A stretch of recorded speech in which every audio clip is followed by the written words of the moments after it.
everyone, and welcome back to the Late Night Yap. Our Halloween episodes are over, and we're going back to our normal, regular episodes.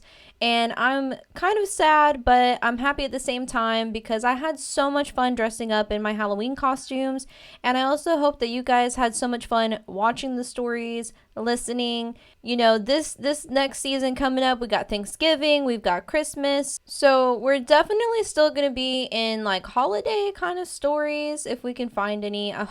I did find like one or two so far, but I'm going to keep looking to see if I can find any others. But for this week's episode, we are going to be reading Am I the Asshole stories. These are honestly my favorite ones, but if there's any type of like category or something that like you want me to go over, like any type of like specific niche category stories that you would like for me to read, please let me know.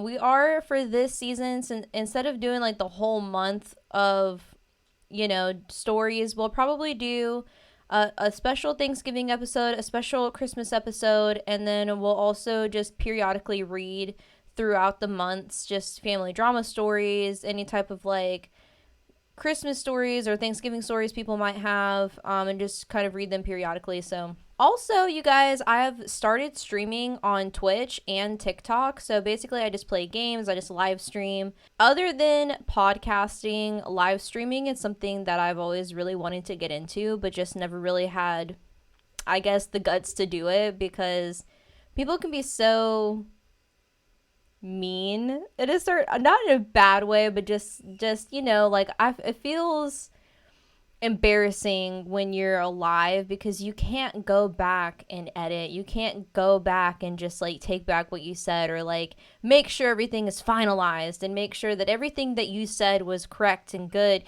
so you kind of have to learn a certain way.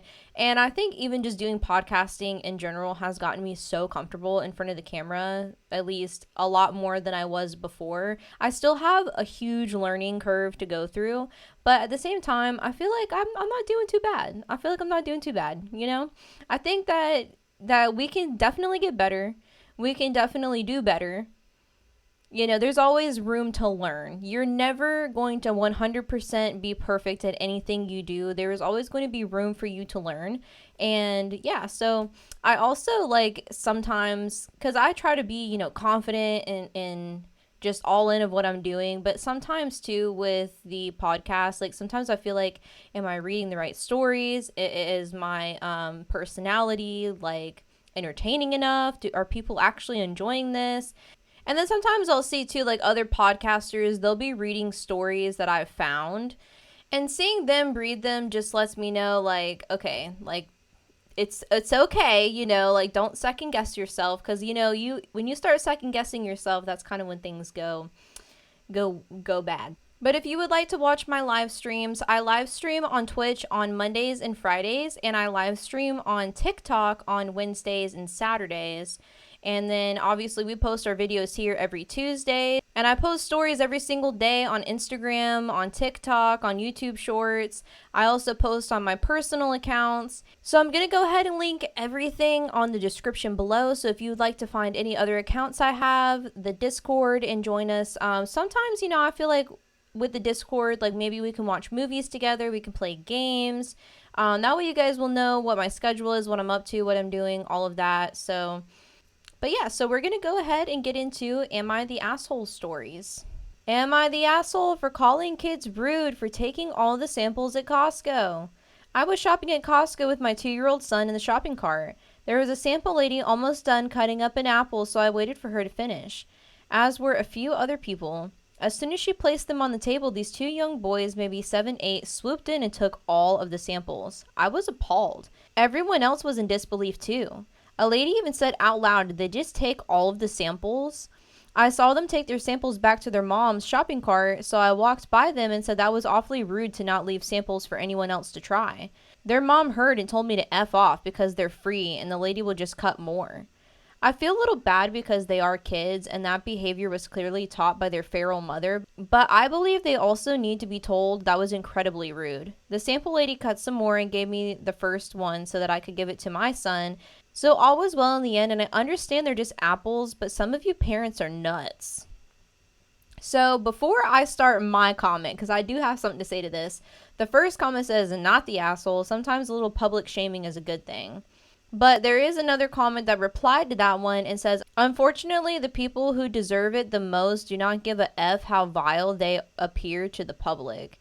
Which is a sad but true statement. And honestly, here, I'm going to say not the asshole, OP, because at the end of the day, it's the principle. It's the principle that your children are being rude AF, and you need to figure that out. Like, be the parent. These are the type of parents that literally teach their kids how to steal.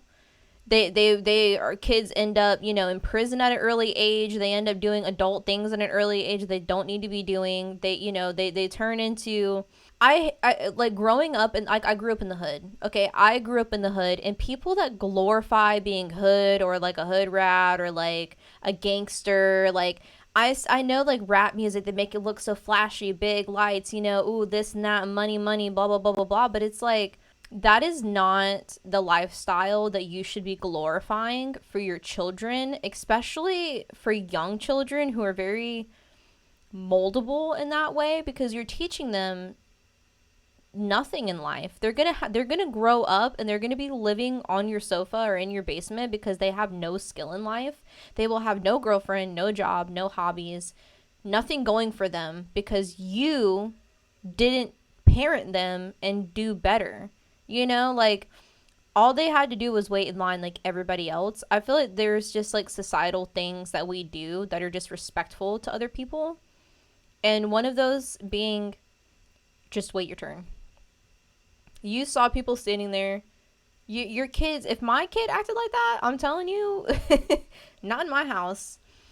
Not in my house. We don't act like that in my house. I'm just saying. But we're going to go ahead and go to our next story.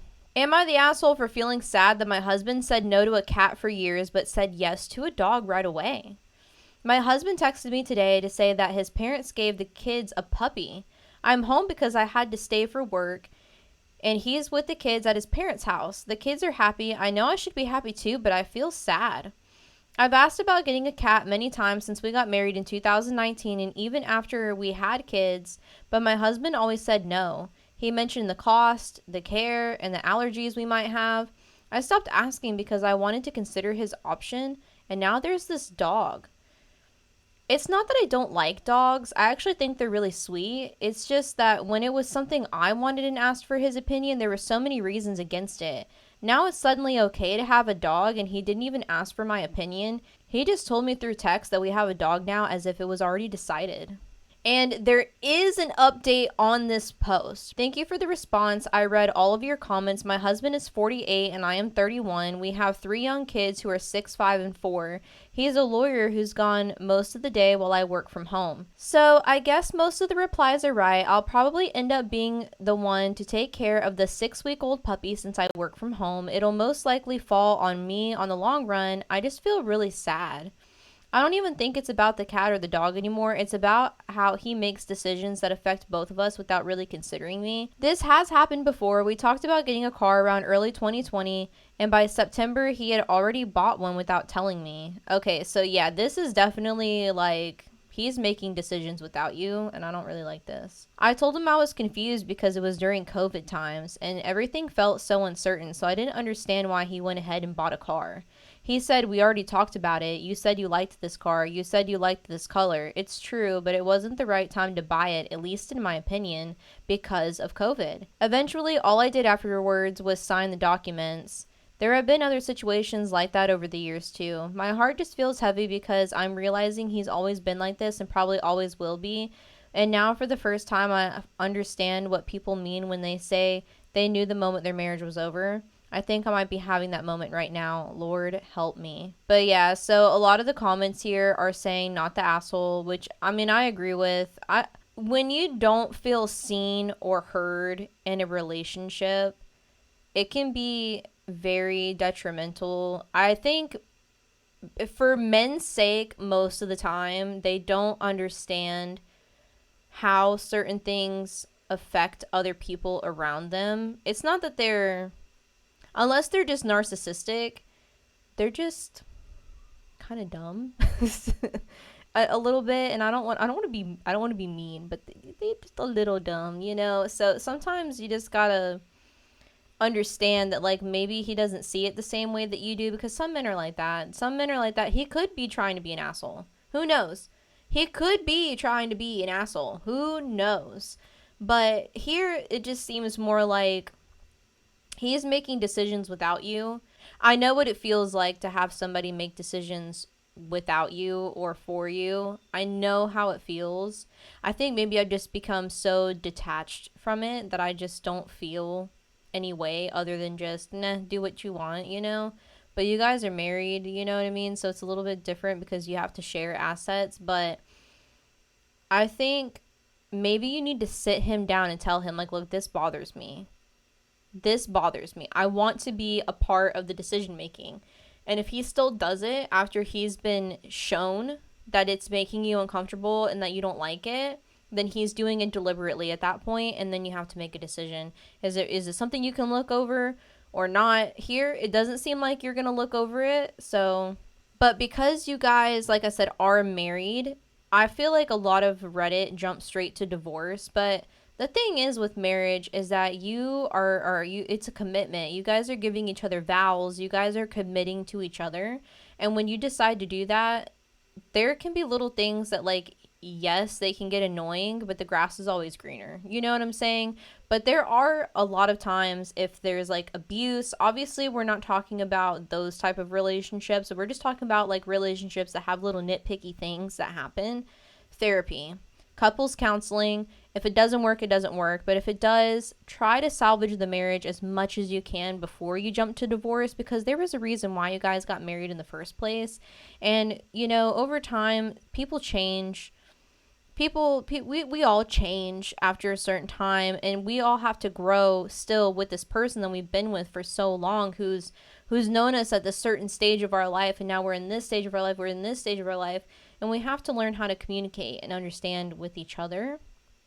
And when you commit to somebody, unless they've broken their vows, there is no grounds for divorce unless they've broken their vows or they're just a completely disgusting inhuman monster, which you guys know what I'm talking about when I say that. So, but you know what you can do? You could be toxic and do it back. I don't recommend it, but you could be toxic and do it back. Just saying. All right, moving on to the next story. Am I the asshole for refusing to co-sign on a house for my broke, abusive brother? A little bit of context. I, 33 male, have a younger brother, 28 male, who was very abusive and awful to me and my sister, 36 female, growing up. He would harass my sister and I constantly, and every time we told my dad, 73 male, he would side with my brother. Anything my brother did, he got away with because of my dad. I even said to my dad of anger, you would let him unalive someone and then tell the unaliver's person's family it was their fault. That's how bad it was. Fast forward to a few years ago, my brother got into a financial struggle. He went against a contract on a home he had, and my mother co-signed for him. She ordered the sale of his house. They did not have anything to do with each other at that point. Apparently, he tried looking at rentals and no one would take him because of their pets. I have a feeling that was a lie because they always want the best and brag about how great their lives are and such things like that. We also lived in one of the places that they said that they looked and we had pets. My dad asked him to meet up and we did. They started trying to convince me to co-sign a home for him and his family, even offering me money. My wife and I were still living in an apartment and did not own a house, yet we were saving for one. They both kept trying to say how great it would be, even trying to twist the issue that I would lose my first time home buyer's incentive. They said no hard feelings if I couldn't do it. My wife and I said no eventually. This would have screwed us over financially, and we wanted a place to call home and get out of our apartment. Since then, my dad has never brought the issue up to me, but my brother has stopped speaking to both my wife and I. His wife would only message me to wish me a happy birthday or a Merry Christmas. Am I the asshole for refusing to co-sign a house for my broke, abusive brother? Now, the first comment here says, why haven't you cut him off yet? Honestly, cut off your dad, cut off your mom. You don't need him in your life. I know that it could be difficult because it's like, you know, it's family. You don't want to cut off family, but like, Your family can hold you back more than like friendships or anything else, because those are the people that are closest to you. And when you have the people that are closest to you that are the most abusive to you, sometimes you just have to cut it off. Sometimes it's what you got to do. You just gotta snip snip, cut them off. It ain't none good that. Oh. Does anybody remember that song? I feel like that song is so old. Does anybody remember that? I'm such a freaking millennial, dude. It's crazy. All right, next story. Am I the asshole for not wanting a relationship with the girl I raised as my daughter? I, 42 male, have a daughter, now 18 female. I tried my best, but it wasn't an easy relationship. I found out when she was 12 that her long-term stepdad was actually her biological father. Whoa. He lived with her and my ex for a few years. I also found out my daughter knew he was her biological father for a few years at that point, too. Oh my gosh. So everybody knew and they didn't tell you? Her, my ex, and the stepdad knew but never told me anything. So I challenged the courts and they stopped my maintenance. Because that happened, she didn't want a relationship with me, and then a couple years later her bio dad got parental responsibility for her and we parted ways. I haven't had contact with her for a few years, but now she's had a relationship with family members. Recently, my mom sadly passed away and my dad invited her to the funeral. Despite not seeing her for a good 5 years or so, I hugged her and gave her a kiss. I exchanged pleasantries and thought that was it. I was just trying to be cordial. I received a really long message from her on my social media saying how much the meeting meant to her and that she wanted to meet up again, and that she missed me and regretted the way things went and wanted to reconnect. I ignored it because I felt so hurt still. My dad disagrees. He said he thinks she's still like a granddaughter to him and should meet her. I've ignored them so far, but am I the asshole for not wanting a relationship? So the first comment here says not the asshole, but based on your responses, I think you could benefit from therapy respectfully. And I honestly, I feel the same way. I feel like, OP, you just lost your mom. You know, you just went through, and you went through something not normal, not something that normal people go through. Like, you just found out the girl that you were raising and that you were sending, child support to and like taking care of wasn't even your daughter, and everybody knew except for you. 100% therapy would be so beneficial at this point. And I mean, I get where your dad is coming from, but you have to be also ready to open that relationship back up again. You can't just jump into something that you're not ready for. And you could just message her back and say, hey, like, thank you for the kind words. We can meet up again soon. I'm still processing my grief and we can talk about it at a later day, but just know that, like, I still care about you. Just say something to her so you're not just leaving her on red. But yeah, that is a very tough situation. I've never been in that type of a situation before, so I don't really have all the words to say. But I do agree with that comment, and I do agree that therapy is, that is like probably the best way to go right now. So we're going to go on to our next story, and this is going to be our last story for this episode. Am I the asshole for wearing bikini bottoms in my costume? Hey guys, me, female 20, and my boyfriend, male 21, are currently not talking to each other. On Halloween, I went to a party with my friends, and he stayed home because he had work in the morning. Long story short, I made a TikTok in my costume, and he saw it and then got really upset. I was dressed as Poison Ivy. My costume consisted of a green corset with green bikini bottoms with tights and heels. He was upset because of the bikini bottoms. He said it was disrespectful to go out like that when I have a boyfriend. We've been together for 4 years in December, so the way he reacted was completely immature to me. While he was getting upset at me, I was getting upset back, and I ended up saying, you say you're not insecure, but look at the way you're acting. And he didn't like me calling him insecure, but mind you, he is. I'm not allowed to have guy friends. He gets upset when I have celebrity crushes, jokingly, but deep down, he's serious. Okay, I'm going to stop the story right here because, listen, I used to have a very unhealthy obsession at a young age with Lil Pump, and don't ask me why, because I literally don't know. Just don't ask. But I had an unhealthy obsession with Lil Pump at one point in my life. And for those of you OGs that remember that, I am so sorry. And I just want to be honest with you guys. I've moved on. We've moved on to better things, to different things, to more important things. I was a menace back in like 2016, 2018. Lexi Duh was a freaking menace. We tell you, the internet. I'm so glad that I did not get famous at any point during that, because that was actually embarrassing. But yeah, so but the thing is here is that if you're going to date a baddie, you can't get mad when she a baddie, bro. Like, she a baddie. Is she cheating on you? Is she looking for attention? Is she purposely dressing like that for other guys' attention? That's what you should be asking. Is she a ho ho ho, who knows.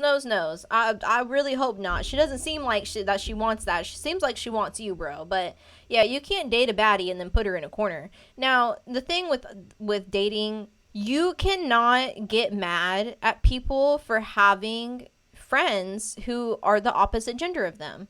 It's okay for people to have female friends. It's okay for people to have male friends. What's not okay is boundaries. Breaking boundaries, making people feel uncomfortable. You know, if you express something and they shut you down, big red flag there. You know what I mean? Like, people have to understand that, yes, you can still have a relationship and you can still be friends with people of the opposite gender. Because when you get into a relationship, y'all are young, right? How old are you guys? You said you're 20 and 21. This is coming from an auntie, okay? Listen, you have to understand that you cannot get into relationships and then cut everybody off, because what happens when you guys do grow old and you do, stay together and you do end up being sweethearts and you do end up having kids, you're not going to have any friends to share that with. You're not going to have any friends for your kids to play with their kids, because you cut them all off. Okay? So, at this point, like, I don't know. You guys, this is getting like into like toxic territory. And just saying, like, if he's comparing himself to celebrities, like, if any guy that I liked was comparing themselves to people that I thought were cute, like Aiden Ross, for example, why are you comparing to yourself to him? You know what I'm saying? Like, you're not him, but like, he's obviously not in my vicinity. So it's like, we're allowed to have celebrity crushes. That doesn't mean I'm going to go date that celebrity. You know what I'm saying? Like, I don't know. It's kind of like you're making it seem like that celebrity is gonna pop up at the house tomorrow, and I'm be like, all right, peace out. I'm leaving you for this guy. That's this famous guy. Like, that's ever gonna freaking happen. But yeah, I mean, this is just toxic, because also to say too, relationships are complicated. Like, you could be in a long-term relationship. At some point, somebody is going to find somebody else attractive. It's whether they act on it or not, and whether they let it eat them up or not, or whether they they let it get between you guys. You can find somebody attractive and be in a relationship and not cheat on them, not, be weird or any kind of way.